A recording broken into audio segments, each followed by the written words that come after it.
Khamgaon railway स्टेशनवर अनधिकृतपणे अण्णाभाऊ साठे यांचा पुतळा बसवला. महसूल व पोलीस प्रशासनाकडून कारवाई.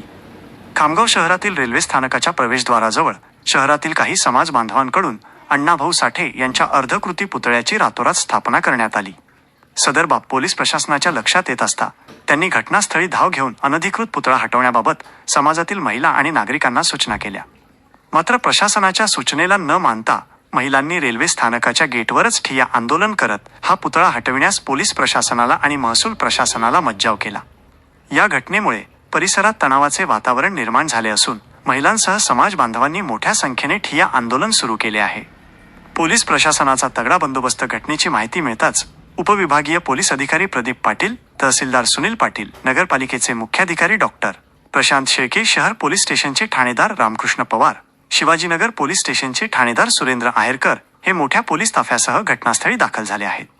घटनास्थळी मोठ्या प्रमाणात नागरिकांची गर्दी झाली असून पोलिसांनी चोख बंदोबस्त तैनात केला आहे.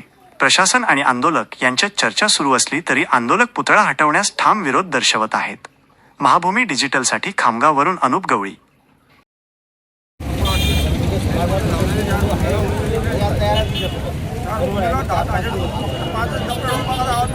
इकडे मी आहे ना, म्हणता की मी हटायला तयार आहे. जोपर्यंत चर्चा होते तोपर्यंत हटत नाही. मी आहे ना, त्याचा प्रतिनिधी मी आहे ना, समाजा प्रतिनिधी आहे ना.